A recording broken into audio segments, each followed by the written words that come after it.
What is the history of Afghanistan or foreign interest? The history of Taliban or the American support when they were against Soviet Union. American brutality ate Afghanistan throughout 20 years. Media war with Talibans. دوستوں میں ہوں محمد مصور اور آج ہم جانیں گے انہی سوالوں کا جواب. تو دوستوں بغیر کوئی ٹائم ویسٹ کیے چلیے شروع کرتے ہیں.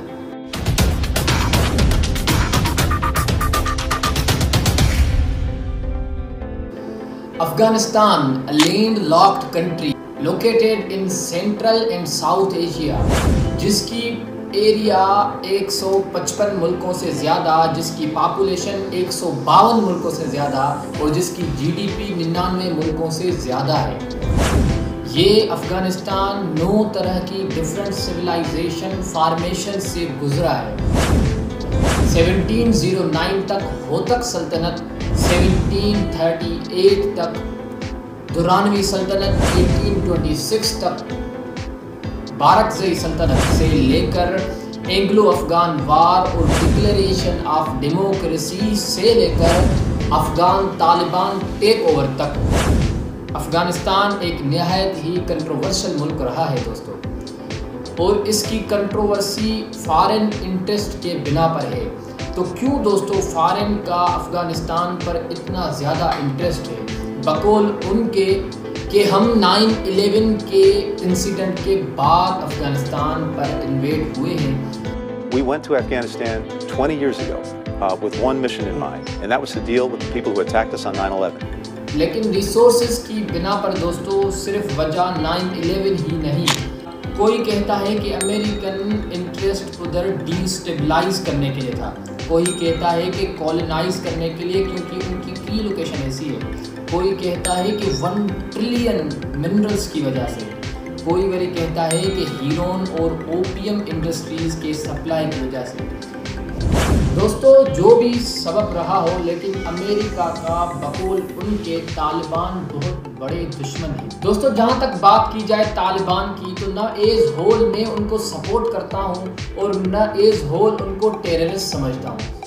کیونکہ دوستو جو طالبان کے جانی دشمن ہے بقول ان کے، جب ان کا یہ سلوگن ہوا کرتا تھا دنیا کے تمام ملکوں کو مخاطب کرتے ہوئے کہ either you are with us or with terrorists، وہ بھی کہہ رہا ہے 2021 سے کہ we should give Taliban a chance، ہمیں طالبان کو ایک موقع دینا چاہیے. I think we have a worrying problem potentially with worried Afghans trying to get into the airport again. We saw some very troubling scenes over the weekend. But providing we can keep control around the airport perimeter, there's no reason to suppose that we can't carry on doing what we're doing. There may always be the threat from renegade elements of the Taliban. You know, it's not a homogenous organization. It may not have control over all of its people. But at the moment, they're controlling things very effectively. And they're allowing us to do what we need to do. Helping you in what way? In an appropriate way that we would find acceptable? Yes, absolutely.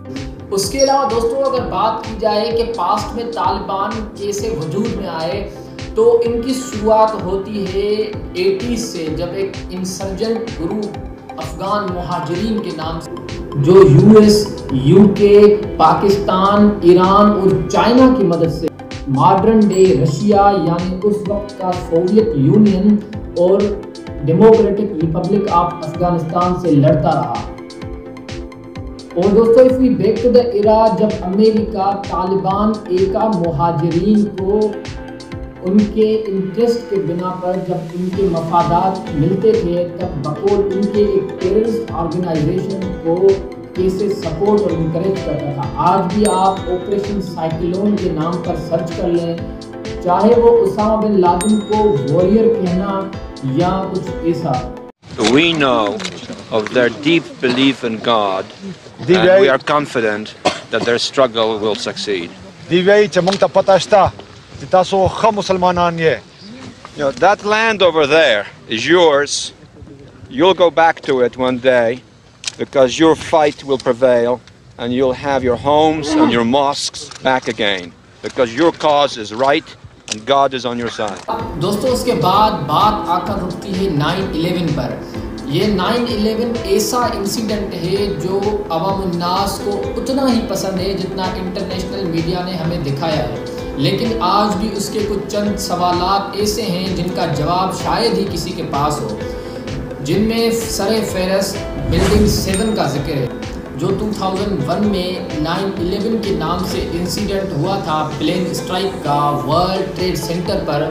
اس میں ایک ایسی building تھی جو incident کے وقت بالکل صحیح سلامت تھی، لیکن جب ایک BBC رپورٹر نے اپنے رپورٹ دیتے وقت کہا کہ یہ بلڈنگ یعنی بلڈنگ 7 بھی اس انسیڈنٹ میں ڈھہ گئی ہے، تب پتہ نہیں کیسے وہ بنی ٹھئی بلڈنگ جو اس وقت صحیح سلامت تھی، چند منٹوں کے بعد چند گھنٹوں کے بعد ایک صحیح سلامت بلڈنگ ڈھہ گئی۔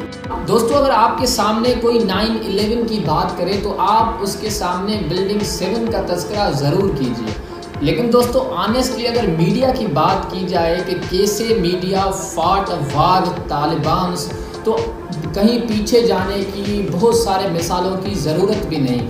آپ صرف یہ دیکھ لیں کہ کیسے میڈیا صرف ایئرپورٹ ریفیوجی کو ہی کوریج دے رہا ہے کہ نہ عوام الناس کے سامنے طالبان کی عام معافی کا ذکر کیا جا رہا ہے، نہ ان کی کشمیر کیجولیٹیز کی حمایت کرنا، نہ کشمیر کے عوام کی حمایت کرنا، اور نہ ہی یہ دکھایا جا رہا ہے دوستوں کہ کیسے وہ وزارت عظمیٰ میں قرآن پاک کی تلاوت کر رہے ہیں۔ اللہ الرحمن الرحیم اذا جاء نصر اللہ اذا جاء نصر اللہ والفتح۔ اور دوستو اس کے علاوہ اگر تھوڑا پیچھے جائیں تو ہمارے سامنے طالبان کی ایک بہت عمدہ مثال ہے یوون رڈلی کے نام سے، جو ایک برٹش جرنلسٹ تھی اور وہ کوریج 9/11 کی کرنے کے لیے افغانستان گئی اور افغان طالبان کیپٹو بنی۔ 6 دن ان کا حسن اخلاق دیکھ کر وہ اسلام میں کنورٹ ہوئی۔ دوستو تاریخ نے لکھا ہے کہ وہ عورت جو اسلام کی ایکسٹریمزم کو کوریج بنانے آئی تھی آج اسلام کی دائی بن گئی ہے۔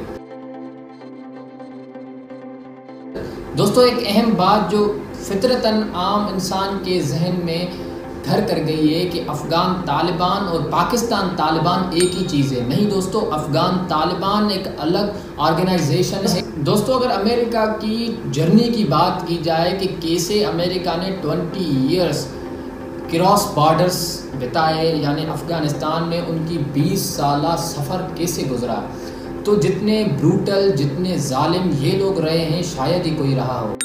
انوسنس کلنگ، سیکشول ابیوز، اور بالفرض اگر کوئی انٹرنیشنل میڈیا کے یا سوشل میڈیا کے تھرو ان کے کارنامے وائرل بھی کرتا تو پتہ نہیں کون سی سخت سزائیں ان کے مقدر میں لکھ جائیں۔ اور دوستو اگر فزیکل کمپیریزن کیا جائے کہ کہاں US اور کہاں افغانستان طالبان فٹ ہوتے ہیں تو یہ کچھ ایسے بنے گا کہ طالبان نے کسی بھی ملک کے گورنمنٹ کو اوور تھرو نہیں کیا، اور اس کے مقابلے میں US نے 50 فورن گورنمنٹس کو اوور تھرو کیا ہے۔ طالبان نے کسی بھی ملک کے کسی بھی لیڈر کو قتل نہیں کروایا، اس کے مقابلے میں US میں طالبانس کے علاوہ، طالبانس کو تو بہت کچھ تنگ کیا ہے ان لوگوں نے، لیکن اس کے علاوہ US has attempted to assassinate 50 foreign leaders۔ Taliban کا کسی بھی ملک کے الیکشن میں کوئی ہاتھ کوئی دخل نہیں، اس کے مقابلے میں US has grossly interfered in democratic elections of 30 countries in the last۔ دوستو طالبان نے کسی بھی ملک پر کوئی بم نہیں گرایا، اس کے مقابلے US has dropped bombs on 30 countries۔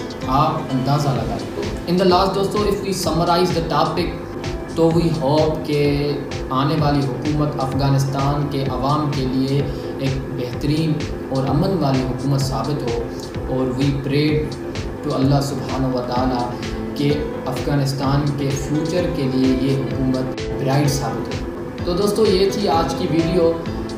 اگر آپ کو یہ ویڈیو پسند آئی ہو تو make sure like, subscribe and share, ساتھ ہی ساتھ ہمارا ولاگ والا چینل سبسکرائب کرنا نہ بھولیے۔ آپ کو سجیسٹ کرتے ہیں کہ وہ چینل ضرور وزٹ کریں۔ دوستو اگر آپ تھیوری آف ایولیوشن کی کرٹیسزم دیکھنا چاہتے ہیں تو اوپر دیے ہوئے سجسٹڈ ویڈیو کو کلک کریں، اور اگر آپ ناولس میں انٹرسٹڈ ہیں تو نیچے دیے ہوئے الکیمسٹ ناول کا بھی ریویو ضرور دیکھیں۔ تو ملتے ہیں اگلی ویڈیو میں۔ السلام علیکم۔